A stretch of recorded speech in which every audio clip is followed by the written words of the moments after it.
சொல்றேனே.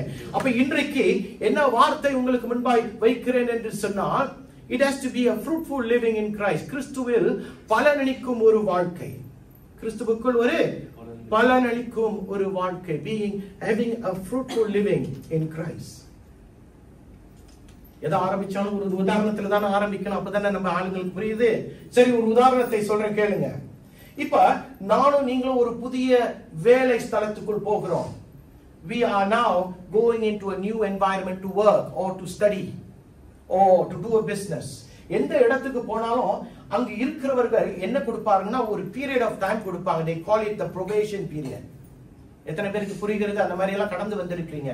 எல்லாருக்குமே ஒரு probation period கொடுப்பாங்க. அதாவது அந்த காலத்தில் அது என்ன செய்யணும்னு சொன்னா வேலையை கற்றக்கூடிய ஒரு காலம், ரைட்டுங்களா? அந்த வேலையை கற்றுக் கொடுக்கக்கூடிய அந்த காலத்தில் நீ என்ன செய்யலாம்? நீ தப்பு பண்ணலாம், அவங்க உன்னை தண்டிக்க மாட்டாங்க. நீ தவறு செய்யலாம், அவங்க சொல்லுவாங்க பரவாயில்ல, இந்த காலத்துல இதெல்லாம் செய்யக்கூடாதுன்னு உங்களுக்கு சொல்லி கொடுத்துக்கிட்டே இருப்பாங்க.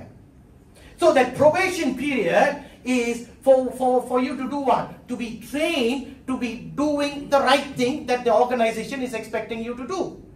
அந்த ஸ்தலம், அந்த ஸ்தாபனம் உன்னிடத்துல ஏதோ ஒரு காரியத்தை எதிர்பார்க்கிறது, அதை நீ நேர்த்தியாய் செய்ய வேண்டும் என்று சொன்னா இந்த பயிற்சியின் காலத்தில் நீ சரியாய் செய்த பின்பு, அந்த காலம் முடிந்த பின்பு நீ என்ன செய்யணும்? அவர்கள் எதிர்பார்க்கிற வண்ணமாய் நீ வேலையை செய்ய துவங்க வேண்டும். எத்தனை பேருக்கு நான் சொல்லுகிறது புரிகிறது? சோ அதே நேரத்துல நம்ம இந்த தேவனுடைய ராஜ்யத்தை பார்க்கும்போது கூட தேவனும் அப்படிதான் நம்மை பார்க்கிறார் என்று நான் நினைக்கிறேன். ஏனென்றால் ஒரு புதுசாய் கிறிஸ்துவை அறிந்திருக்கிற பிள்ளைகள் தவறு செய்வார்களா? தவறு செய்ய மாட்டார்களா? செய்வார்கள். ஏனென்றால் அவர்களுக்கு அறியாமை, அவர்களுக்கு தெரியாது இதை செய்தால் தவறு, இதை செய்தால் சரி என்று. There are moments when new Christians and new believers will never be able to know the rights from the wrongs and the wrongs from the right. அப்படியே பார்க்கும்போது நம்ம எப்படி காலத்தை ஆரம்பிக்கிறோம் என்று சொன்னால் that I don't know kind of people. இது உனக்கு தெரியுமா? எனக்கு தெரியாது. இது உனக்கு தெரியுமா? எல்லாருமே அப்படிதான் ஆரம்பிக்கிறோம். ஆனால் ஆண்டவருடைய ராஜ்யத்துல how you start is not how you are supposed to finish in the kingdom of God. தேவனுடைய ராஜ்யத்துல நீ எப்படி ஆரம்பிக்கிறாயோ அதே ஆரம்பத்தோடு நீ போய் உன்னுடைய வாழ்க்கையின் அந்த பயணத்தில் முடிக்க முடியாது. ஏனென்றால் your probation period is over. Hallelujah. இன்றைக்கு உலகம் அப்படியாய் எதிர்பார்க்கும் போது தேவனுடைய ராஜ்யம் நாம் இப்படியாய் இருப்பதை பார்க்கலும் வேறு விதமாய் இருக்க வேண்டும் என்று எதிர்பார்ப்பது தவறா? தவறில்லையா? தவறு இல்லை. யாருக்கும் புரியல போல, அப்படிதானே? என் தமிழ் புரிகிறதா? ஓகே.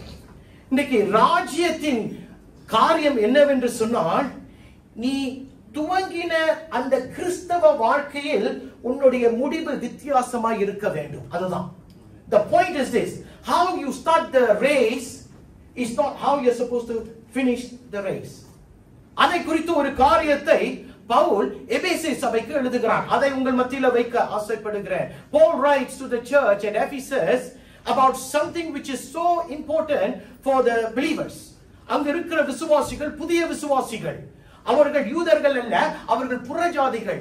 அவர்கள் அப்பொழுதுதான் ஆண்டவரை அறிந்திருக்கிறார்கள். ஆண்டவரை அறிந்திருக்கிற நிமித்தம் அவர்களுடைய ஒரு காலகட்டத்தில் அவர்களுக்கு சரி எது தவறு எது என்று தெரியவில்லை. There was a point of time when they have come into the knowing the Lord, they did not know what is right, what is wrong. ஏனென்றால் அவர்கள் மத்தியில கள்ள உபதேசம் புறப்பட்டு வந்து விட்டது.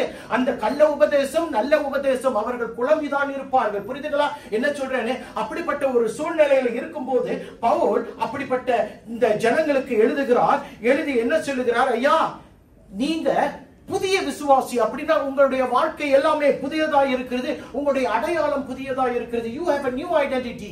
That's what Paul was writing to the church at Ephesus. And he was trying people, you are no longer the old kind of people, but you are new people in Christ. Hallelujah. அப்ப புதிய அடையாளம் உள்ளவர்களுக்கு என்ன இருக்கும்னா, அவர்களுக்கு புதிய காரியங்கள் தான் அவர்கள் கடந்து போகணும். புதிய காரியங்களை தான் பேசணும். புதிய காரியங்களை தான் அவர்கள் கையாள வேண்டும். அந்த பழைய வாழ்க்கையை உதறி தள்ளிவிட்டால் பழைய காரியங்களின் ஒவ்வொரு காரியமும் புதிய வாழ்க்கையில காணப்படக்கூடாது. எத்தனை பேருக்கு புரிகிறது? You have let go of that old life. You cannot expect certain things of the old to just linger in the outsides of your new life. You cannot, because your probation period is over. Hallelujah. எத்தனை பேருக்கு புரிகிறது? இந்த புதிய அடையாளத்தை வைத்துக் கொண்டால்தான் நம்ம ஆண்டவருக்குள்ள இன்னும் நெருங்கி ஜீவிக்க முடியும். அதைத்தான் இன்றைக்கு பவுல் சொல்லுகிறார். அவருடைய காலத்திலே, எந்த காலத்துல எபேசிய கடித சபை நடக்கும் போதே கர்த்தருடைய எதிர்பார்ப்பு அந்த எபேசிய சபையில காணப்படவில்லையா? There were certain expectations of God that was not found in the Ephesus church then. And I still believe that even today in our last days churches, certain expectations of God is still missing in the church.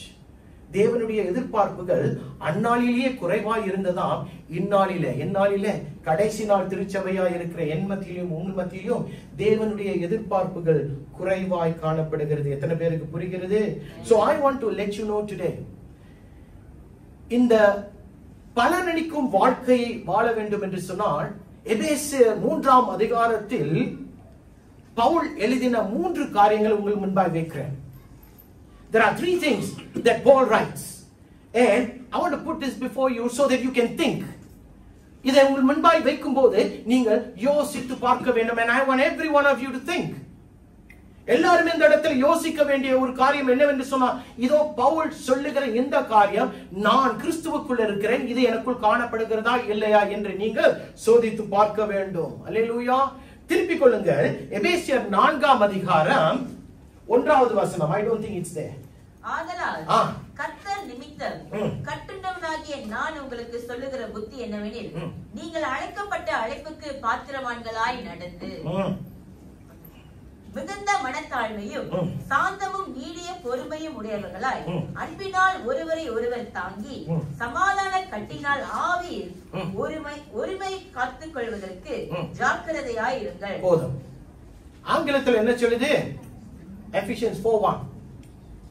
As a prisoner of the Lord, then I urge you to live a life worthy of calling you have received. Be completely humble and gentle. Be patient, bearing with one another. போதும். Give me one again. வசனம் இப்படியாய் சொல்லுகிறது, ஆதலால் கர்த்தர் நிமித்தம் கட்டுண்டவனாகிய பவுலாகிய நான் உங்களுக்கு சொல்லுகிற ஒரு காரியம் என்னவென்று சொன்னால், நீங்கள் அழைக்கப்பட்ட அழைப்புக்கு எப்படி இருக்கணுமா? பாத்திரவான்களாய் இருக்கணுமா? You are called and you are supposed to live a life worthy of that calling. அழைப்புக்கு ஏற்கப்பட்ட பாத்திரவான்களாய் நானும் நீங்களும் வாழ வேண்டும். இது கர்த்தருடைய எதிர்பார்ப்பு. அந்த எதிர்பார்ப்புல 3 காரியங்கள் உங்கள் முன்பாய் வைக்கிறேன். திருப்பிக் கொள்ளுங்க. எபேசியர் 3ஆம் அதிகாரம் 16வது வசனம். நீங்கள் அவருடைய ஆவியினாலே உள்ளான மனுஷனில் வல்லமையாய் பலப்படவும். போதும். The first point I'm saying, I pray that out of his glorious riches he may strengthen you with power through his spirit in your inner being. And the point 1 is, முதல் காரியம் என்னவென்று சொன்னால், தேவன் தம்முடைய ஆவியின் மூலமாய் நம்மை அவருடைய வல்லமையினால் பலப்படுத்த வேண்டும். Hallelujah. Now God must strengthen you and me with his power that comes through his Holy Spirit. அவருடைய பரிசுத்த ஆவியின் வல்லமை நம்ம மத்தியில வரும்போது நாம் பலனடைகிறோம். இதை நாம் அனுபவிக்க வேண்டும். உதாரணத்தை பார்ப்போம் என்று சொன்னா, நம்ம சில பேர் இங்க ஆண்கள் பெண்கள் ஒரு சிலர் ஜிம்முக்கு போவோம். ஜிம்முக்கு எதுக்கு போறாங்க?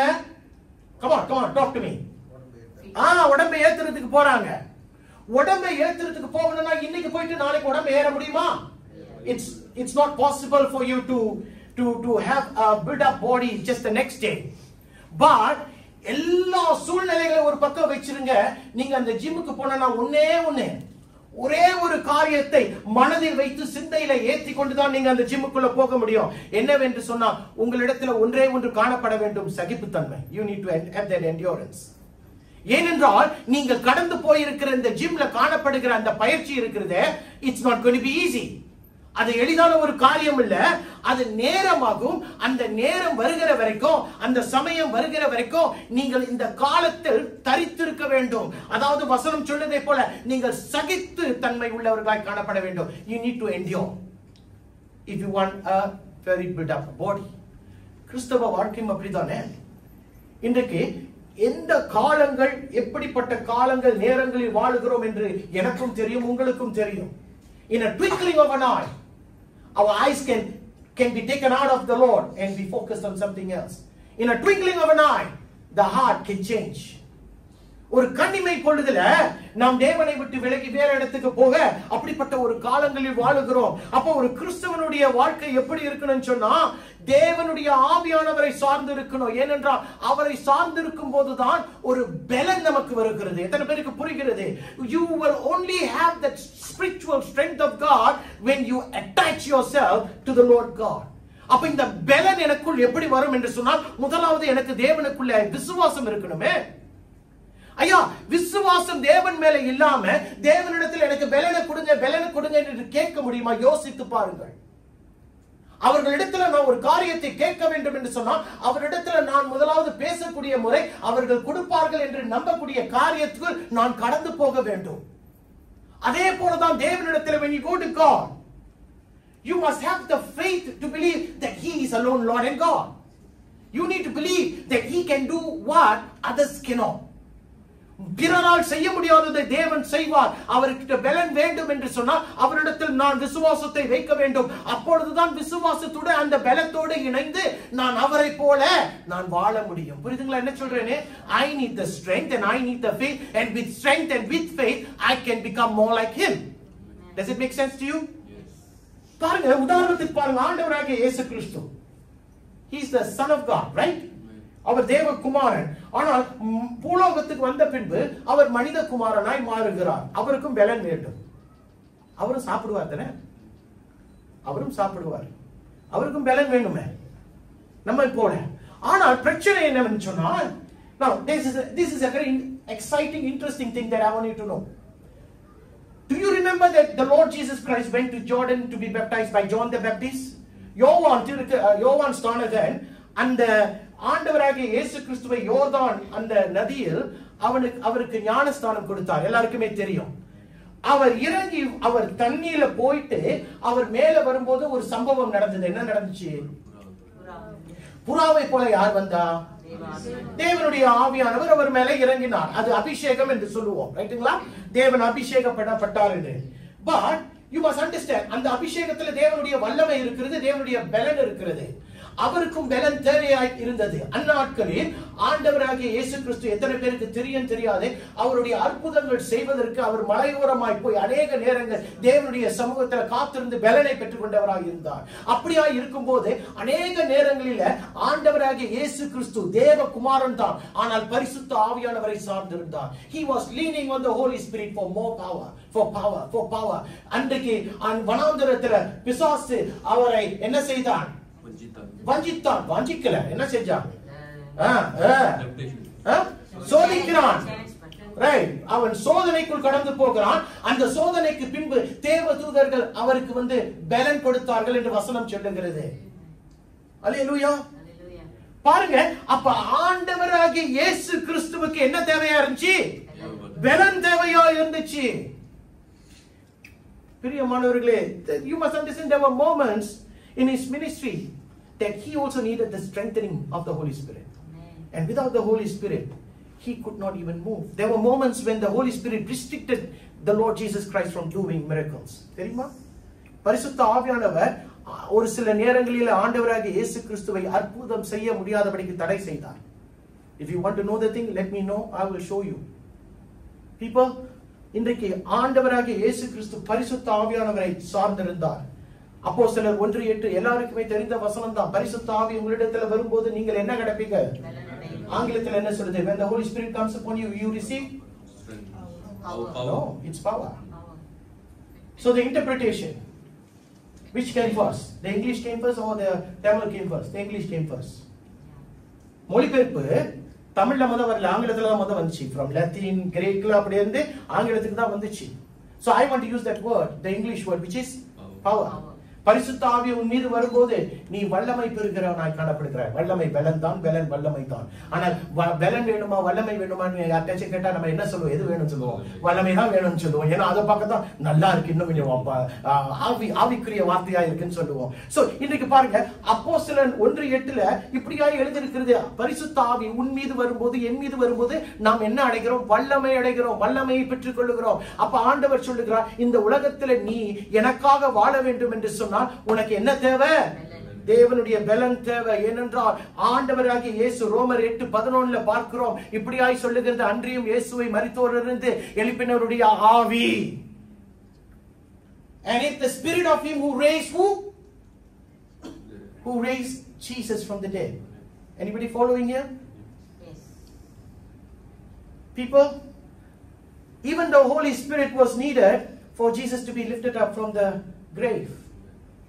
பரிசுத்த ஆவியானவர் அன்றைக்கு ஆண்டவராகிய இயேசு கிறிஸ்து மரித்தோரிடத்தில் இருக்கும்போது எழுப்பினதற்கு யாரு தேவை? ஆவியானவர் தேவை. சில பேர் சொல்லுவாங்க பிதா தேவைன்னு. பிதா பூமியை படைக்கும் போது ஆவியானவர் எங்க இருந்தாராம்? ஜலத்தின் மேல் பிரவேசித்தார் என்று வசனம் சொல்லுகிறது. தேவகுமாரனும் அங்க இருக்கிறார், அதுக்கும் வசனம் இருக்கு ஆதியில அந்த படைப்பின் நடுவுல.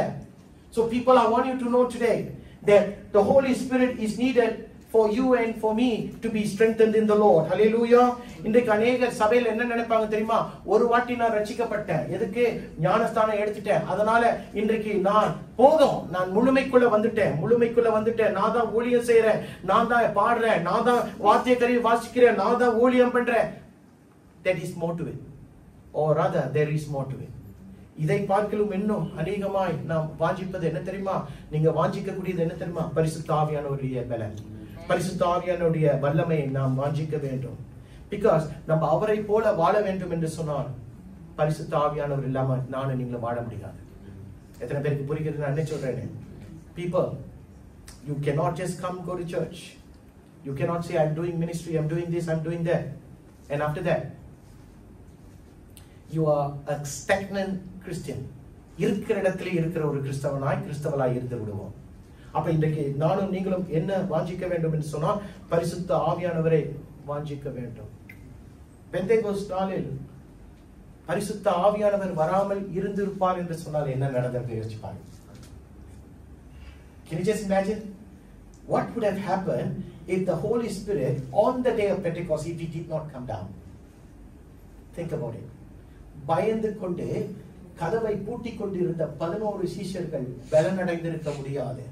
The 11 disciples who were locked into the door because they were scared that they were also going to be killed by like the Lord Jesus Christ. ஆண்டவராகிய இயேசு கிறிஸ்துவை போல அந்த 11 சீஷர்களையும் கொன்று விடுவார்கள் என்று சொல்லி பயந்து கொண்டிருந்தவர்கள் அன்றைக்கு பெந்தேகோஸ்து நாள் வந்தபோது ஆவியானவர் வந்தார்.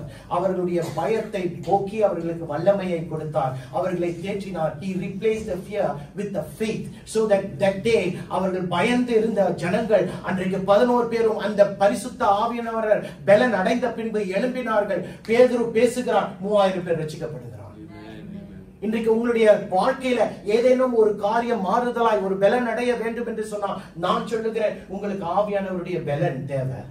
உங்களுக்கு ஆவியானவருடைய பலன் இல்லாம சில பேர் சொல்லுவாங்க ஆவியானவருடைய பலன் ஆவிக்குரிய ரீதியில் மட்டும் தான் செயல்படுமா? கிடையாது. When you are empowered, when you are strengthened by the Holy Spirit, you will be able to operate even in your workplace, even in your schools, even in your studies. You will excel. Why? Because the Holy Spirit is living in you. எத்தனை பேருக்கு புரிகிறது?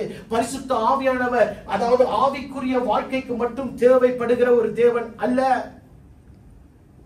அப்ப பரிசுத்த ஆவியானவர் ஊழியக்காரனுக்கு மட்டும்தானா? ஊழியம் செய்கிறவர்களுக்கு மட்டும்தான் பரிசுத்த ஆவியானவர் தேவையா? இல்ல. சமையல் அறையில் சமைத்துக் கொண்டிருக்கிற தாய்மார்களுக்கு பரிசுத்த ஆவியானவர் தேவை. பள்ளிக்கூடத்துக்கு போகிற பிள்ளைகளுக்கு பரிசுத்த ஆவியானவர் தேவை. ஒரு சாதாரணமான ஊழியத்தை வேலையை செய்து கொண்டிருக்கிறவர்களுக்கு பரிசுத்த ஆவியானவர் தேவை. ஏனென்றால் அவர் பட்சபாதம் பார்க்காத தேவன்.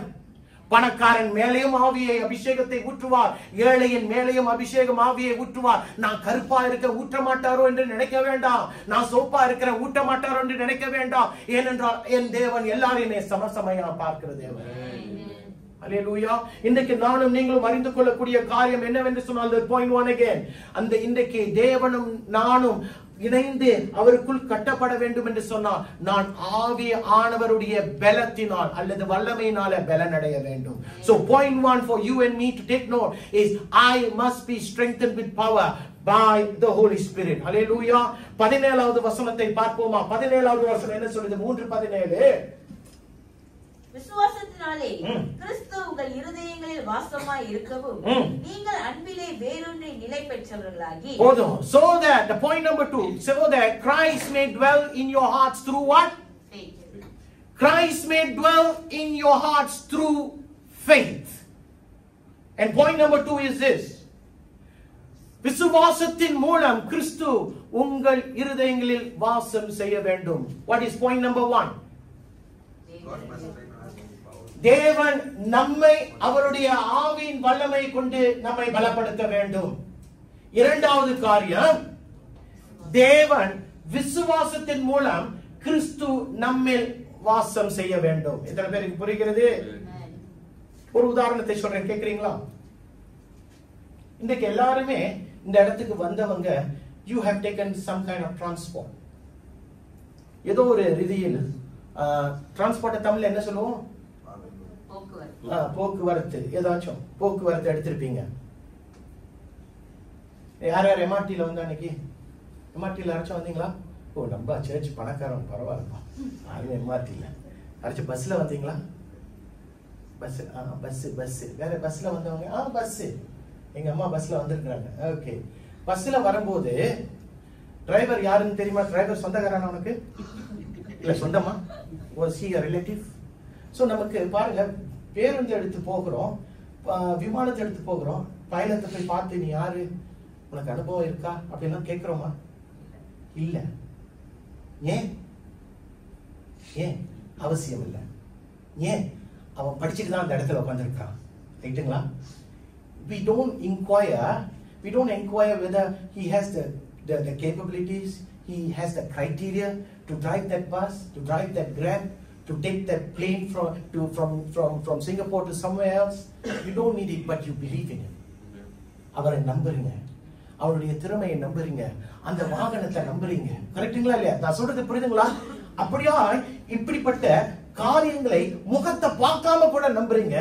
ஆனால் சொந்த ரட்சகர் என்று சொல்லுகிற இயேசுவின் காரியங்கள் மட்டும் விசுவாசம். இதுல நான் விசுவாசிப்பேன், இதுல எனக்கு I'm not too sure. இது யார் சொல்றா தெரியுமா? அவ விசுவாசி சொன்னா பரவாயில்ல. விசுவாசி சொல்லுவது வேதனையான ஒரு காரியம். விசுவாசி இப்படியாய் ஒரு காரியத்தை சொல்லும் பொழுது it's a very worrying situation. ஏனென்றால் நமக்கு 2 நாளாகவும் 7:14 என்ன சொல்லுகிறது? என் நாமம் தரிக்கப்பட்ட ஜனங்கள். 2 Chronicles 7:14. People who bears my name. அப்ப என் நாமம் தரிக்கப்பட்ட ஜனங்கள் விசுவாசம் உள்ள ஜனங்களாய் தான் இருக்க வேண்டும் என்று தேவன் எதிர்பார்க்கிறார். ஆனால் நாமோ சில காரியங்களில் விசுவாசமும் சில காரியங்களில் விசுவாசம் இல்லாதவர்களுமாய் காணப்படுகிறோம். பிரியமானவர்களே, எத்தனை பேருக்கு அதாவது இன்றைக்கு என்ன செய்யறோம்னு சொன்னா, வசனம் சொல்லுது, நீ ஒரு தேவ பிள்ளையா இருக்க வேண்டும் என்று சொன்னால் கிறிஸ்து உனக்குள் வாழ வேண்டும். ரைட்டுங்களா?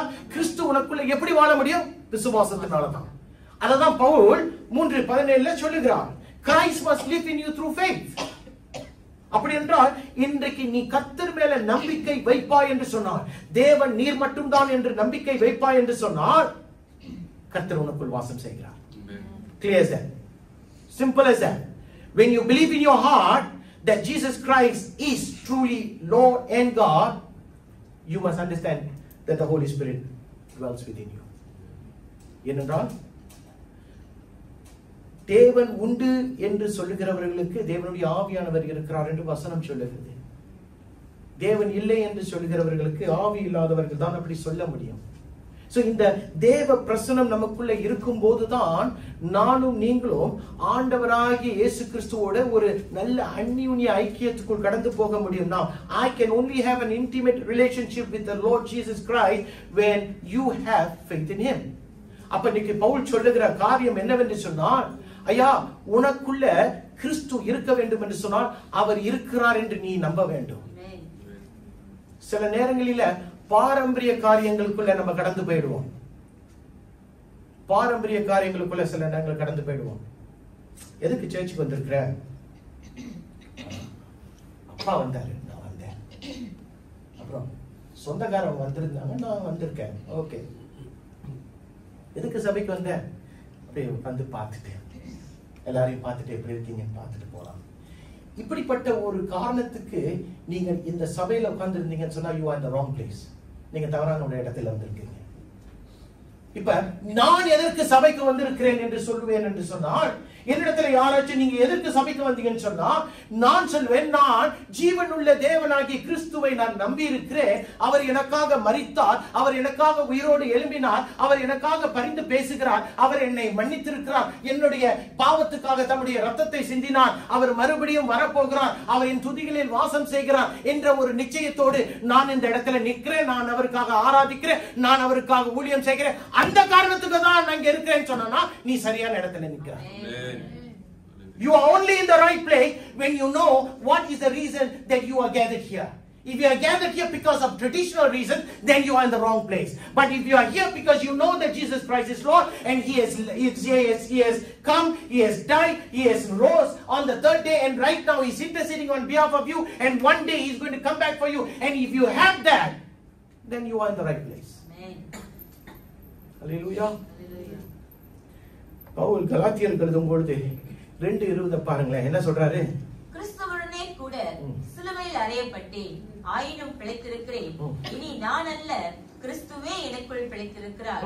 நான் இப்பொழுது மாம்சத்தில் பிழைத்திருக்கிறதோ என்னில் அன்பு கூர்ந்து எனக்காக தம்மை தாமே ஒப்பு கொடுத்த தேவனுடைய குமாரனை பற்றும் விசுவாசத்தினாலே பிழைத்திருக்கிறேன். அவன் எதனால பிழைச்சிருக்கிறார்? அந்த 2வது பகுதியை மட்டும் படி பார்ப்போம்.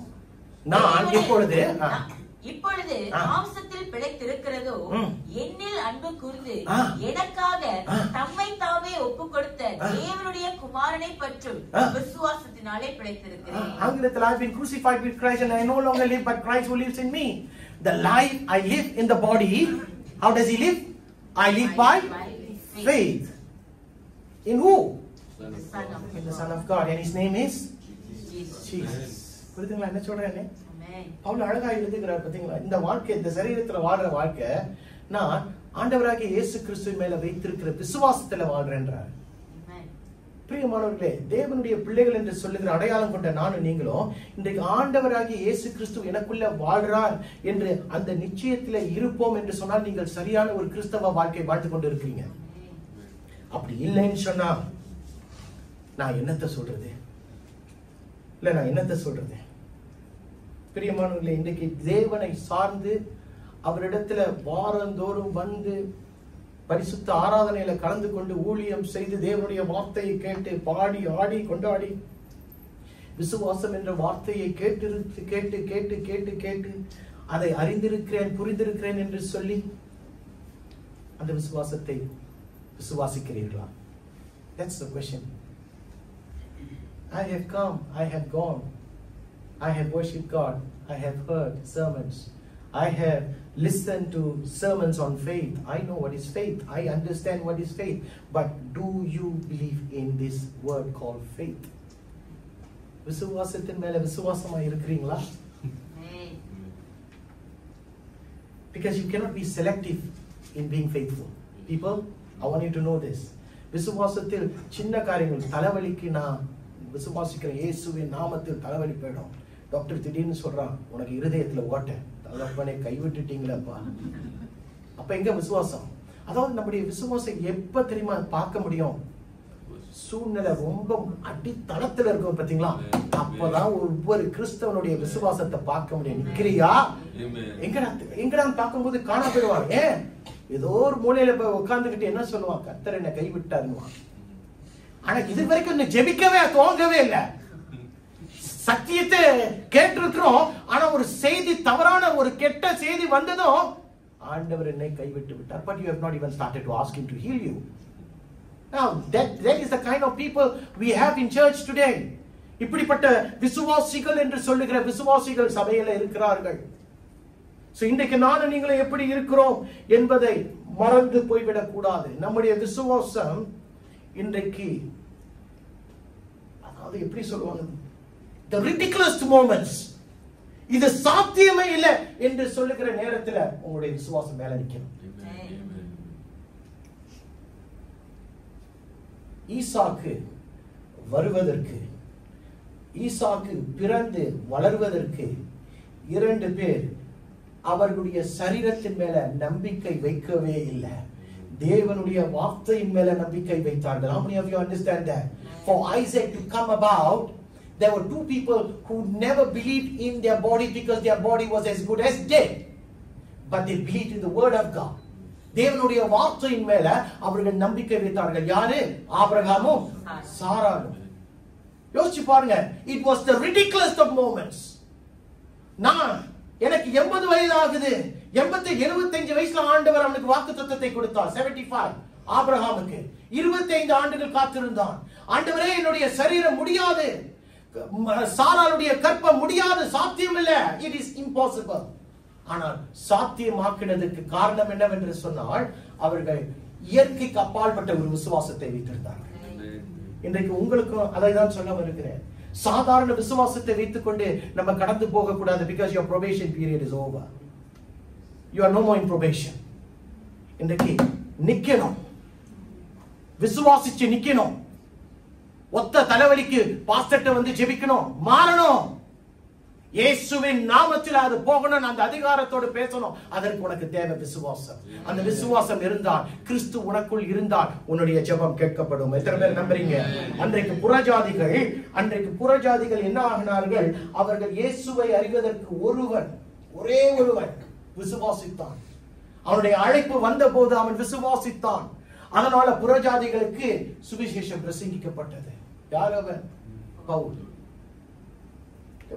There was many reasons for Paul to go against Christianity, but there was one encounter that turned him around to serve the Lord Jesus Christ.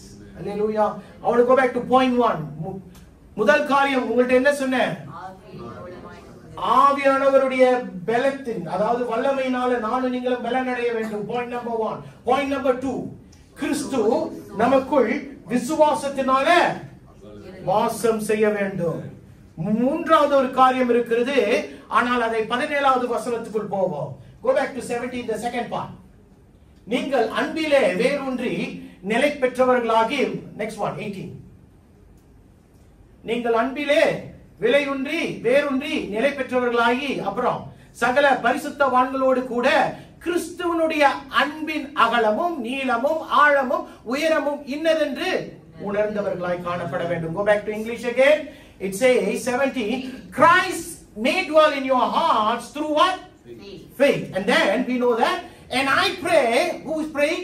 Paul is praying. And I pray that you, being rooted and established in love, may have the power, together with all the saints, to grasp how wide, how long, how high, how deep is the love of Christ. And the third point that I want to put to you across is, தேவனுடைய அன்பின் முழு அளவை அறிய முயற்சி செய்யுங்கள். I want you to attempt to know the fullest extent of God's love. Hallelujah. This is full. This was also full. முழுக்க இருந்துச்சு. இதுவும் முழுமையா தான் இருந்துச்சு. இப்ப எப்படி இருந்துச்சு? ஒண்ணுமே இல்லாம போயிடுச்சு. கிறிஸ்தவ வாழ்க்கை இப்படிதான் இருக்கணும். எந்த நேரமும் 24/7, 24 மணி நேரமும் கிறிஸ்தவ வாழ்க்கை முழுமையா இருக்கணும். தேவனுடைய அன்பை அறிந்து கொள்வதற்கு நம்ம பிரயாசப்பட வேண்டும். பாருங்க, sometimes when you say you know something, that does not mean you know that thing. எனக்கு ஒரு காரியம் தெரியும் என்று சொன்னால் உங்களுக்கு தெரியும் என்று சொல்லவே கூடாது. ஏனென்றால் அதை அறிந்து கொள்ளுகிற வரைக்கும் உங்களுக்கு அதனுடைய முழுமையை தெரியாது. How many of you understand that? இந்த மைக்கை குறிச்சு எனக்கு தெரியும். இது என்ன செய்யும்? இதை வச்சா, நான் இங்க வாய்கிட்ட வச்சா என் சத்தம் அங்க கேட்கும்னு எனக்கு தெரியும். ஆனால் எனக்கு தான் மைக்கு தெரியுமே அப்படின்னு நான் பெருமை பாராட்ட கூடாது. எனக்கு எங்க பேட்டரி போடணும்னு தெரியணும், எங்க ஆன் பண்ணணும்னு தெரியணும், அப்பதான் பேசினா சத்தம் வரும்னு தெரியணும். I cannot just say I know the mic. I must understand the mic. இந்த மைக்கை நான் புரிஞ்சு கொள்ளணும். ஓ, எனக்கு தான் தெரியுமே அப்படின்னு சொல்லிக்கிட்டு ரொம்ப பேர் வாழலாம். எனக்கு தான் இது தெரியுமே, எனக்கு தான் அது தெரியுமே. Do you understand the Lord's love? தேவனுடைய அன்பின் முழுமையை நீங்கள் அறிந்திருக்கிறீர்களா? இன்னைக்கு அநேகர்கிட்ட கேட்ட சொல்லுவாங்க, கர்த்தர் அன்பு உள்ளவர், சிலுவையில் எனக்காக மரித்தார், தம்முடைய அன்பை வெளிப்படுத்தினார். அப்புறம் இதுதான் அவருடைய அன்பின் முழுமையை அறிகிற விதமா என்று கேட்டால் கிடையாது. என்ன பாஸ்டர் இப்படி சொல்றீங்க? நான் தான் சபைக்கு 30 வருஷம் 40 வருஷமா கன் மாதிரி வந்துகிட்டு இருக்கிறேனே, நான் தான் சேவிக்கிறேனே, நான் தான் பாடுறேனே, நான் தான் ஆராதிக்கிறேனே, நான் தான் காணிக்கை கொடுக்கிறேனே, நான் தான் தசமபாகம் கொடுக்கிறேனே பாஸ்டர். அப்ப தேவனுடைய முழுமை நன்மை எனக்கு தெரியாதா? தெரியாது, தெரியாது. People, your presence at church is important. Your presence at church is important. உங்களுடைய நீங்க இந்த சபைக்குள் வந்து நிக்கிறது சரியான ஒரு காரியம். ஆனால் அது முக்கியமல்ல. Your presence is not enough. Your presence is not important. Your priority and your persistence is important.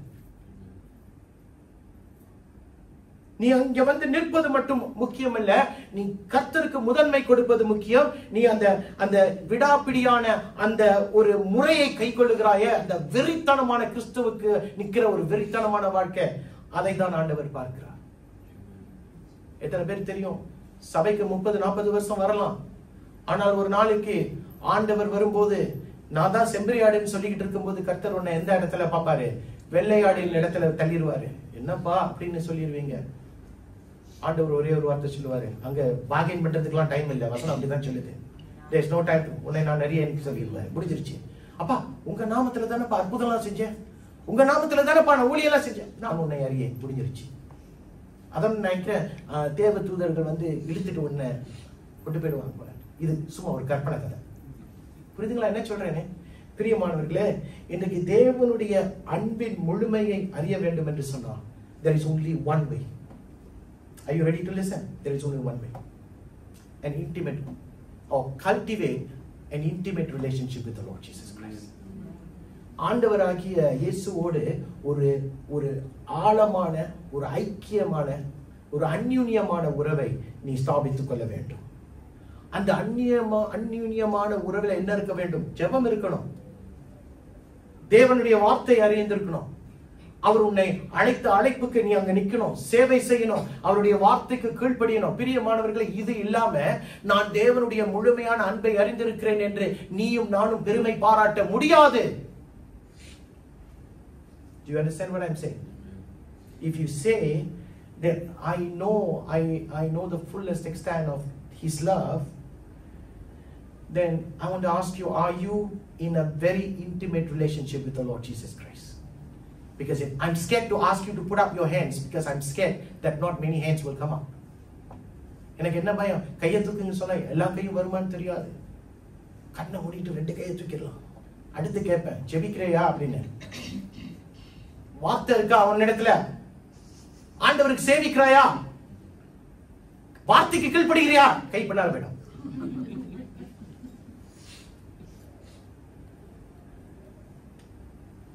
இது இல்லாம தேவனுடைய முழுமையான அன்பை நான் ருசித்து பார்த்திருக்கிறேன் என்று உங்களாலையும் சொல்ல முடியாது, என்னாலையும் சொல்ல முடியாது. அவருடைய அன்பு நீங்க இப்படிப்பட்ட ஊழியத்தை செய்கிறதுனால உங்களுக்கு கொடுக்கப்படுகிறது அல்ல. இலவசமாய் பெற்றோம், இலவசமாய் வாங்கி கொண்டிருக்கிறோம். Freely He has given, freely I receive. Hallelujah. ஐயா, இந்த வாழ்க்கை பயணத்துல தேவனுடைய அன்பை அறிவதற்கு நானும் நீங்களும் அதிகமாய் பிரயாசப்பட வேண்டும். I want you to pursue knowing God's love, because why? His love is different.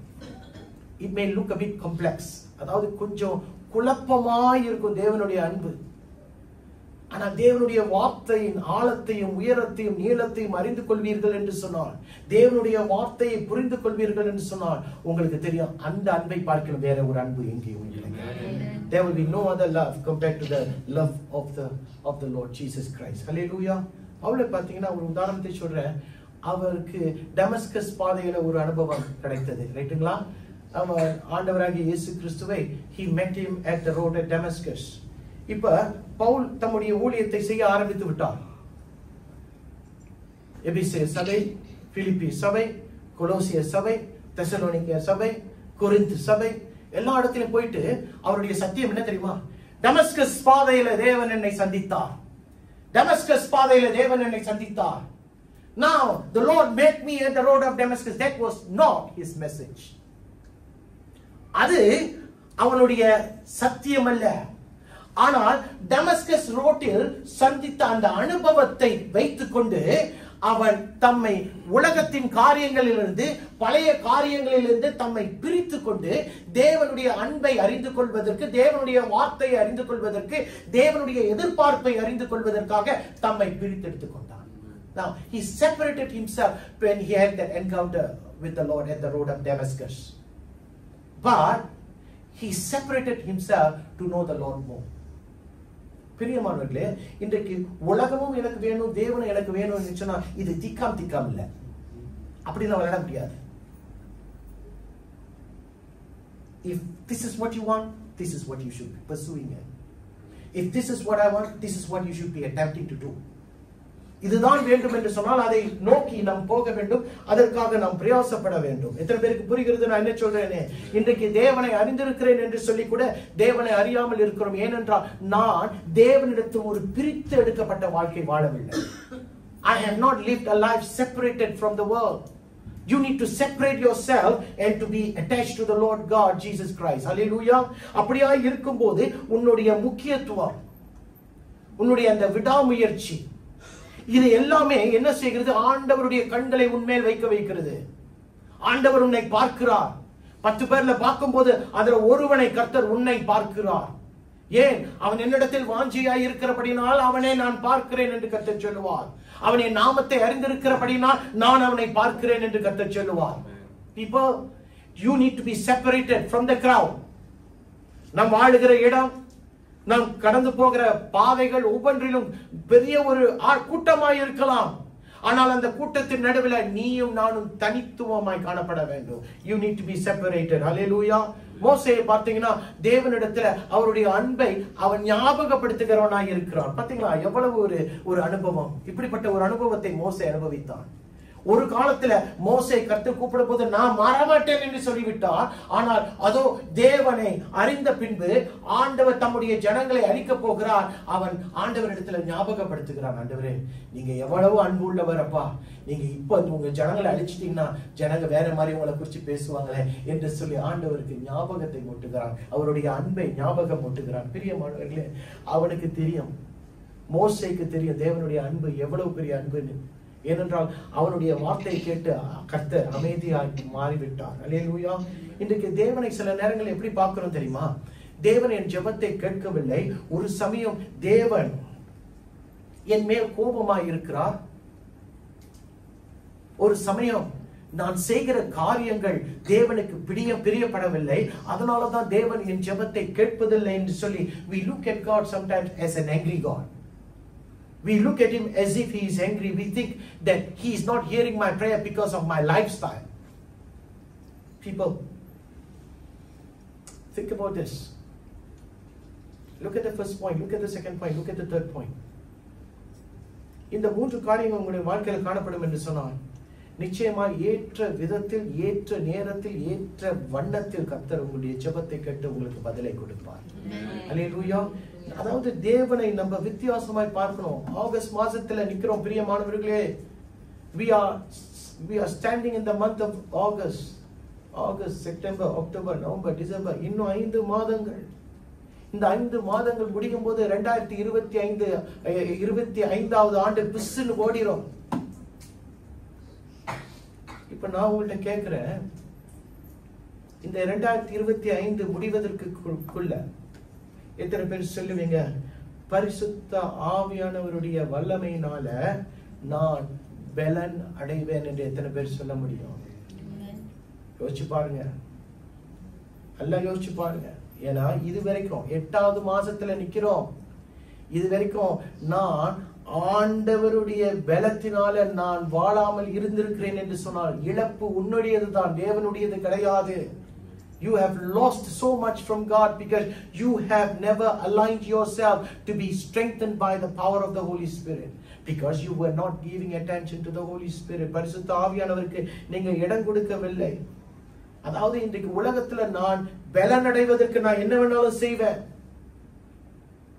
வாழ்க்கையில நான் பலன் அடையணும், உறவுல நான் பலன் அடையணும், அதுல பலன் அடையணும் சொல்லி நம்ம பிரயாசப்பட்டு இங்கும் அங்குமாய் போகிறோம். ஆனால் ஆவிக்குரிய ரீதியில பலன் அடைவதற்கு நீங்கள் ஏதாச்சும் பிரயாசப்படுத்திருக்கிறீர்களா? Ask yourself, are you spiritually strengthened by the Holy Spirit? ஏனென்றால் பரிசுத்த ஆவியானவரை அசட்டை பண்ணாதிருங்கள். ரோமர் 8:9 இப்படியாய் சொல்லுகிறது. என்ன சொல்லுகிறது? தேவனுடைய ஆவி உங்களில் வாசமாய் இருந்தால் நீங்கள் மாம்சத்துக்குட்பட்டவர்களாய் இராதபடிக்கு ஆவிக்குட்பட்டவர்களாய் இருப்பீர்கள். பிரியமானவர்களே, கடைசி வார்த்தை தான் பயங்கரமான வார்த்தை. கிறிஸ்துவின் ஆவி இல்லாதவன், ஐயோ, இதை நீங்க ஞாபகத்துல வச்சீங்க.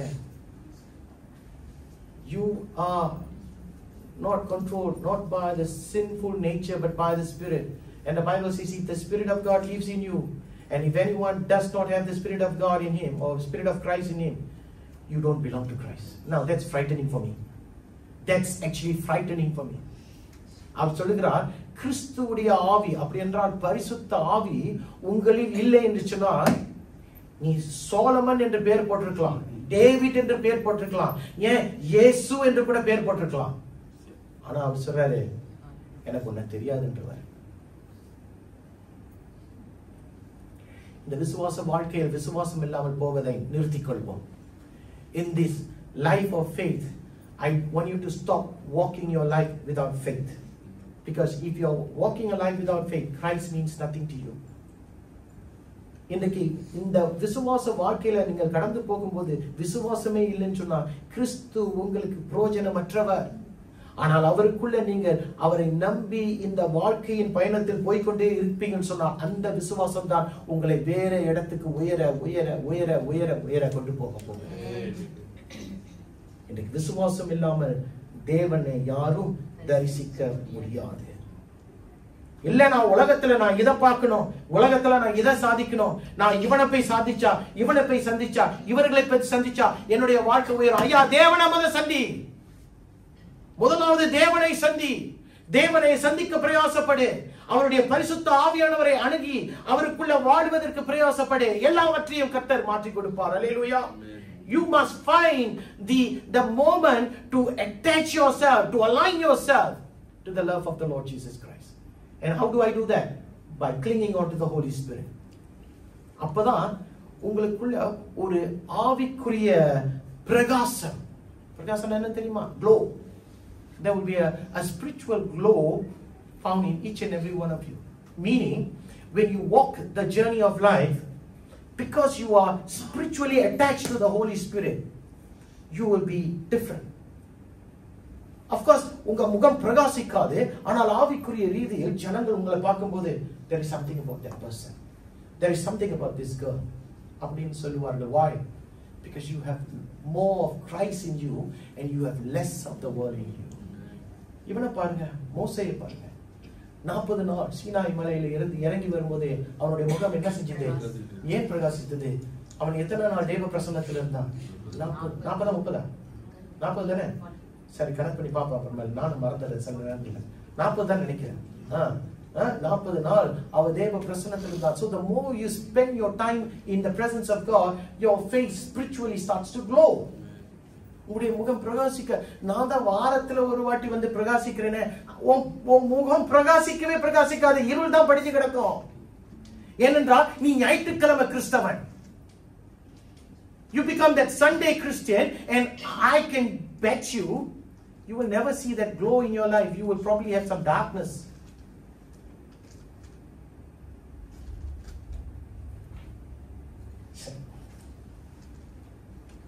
மூன்று காரியங்கள். Point 1. தேவன் தம்முடைய ஆவியின் மூலமாய் உங்களை பலப்படுத்துவதற்கு உங்களை நீங்கள் ஒப்புக் கொடுங்கள். Point 2. விசுவாசத்தின் மூலம் கிறிஸ்து உங்களுடைய இருதயங்களில் வாசம் செய்ய வேண்டும். Christ must dwell in your hearts. Through what? Through what? Through faith. And point number 3 is you need to attempt to know the fullest extent of God's love. இந்த மூன்று காரியங்கள் உங்களுக்குள் காணப்படும் என்று சொன்னால் நீங்கள் ஒரு அழகான கிறிஸ்துவுக்குள் பலனளிக்கும் வாழ்க்கையை வாழுகிறீர்கள். அப்படி இல்லை என்று சொல்லுகிற பட்சத்தில்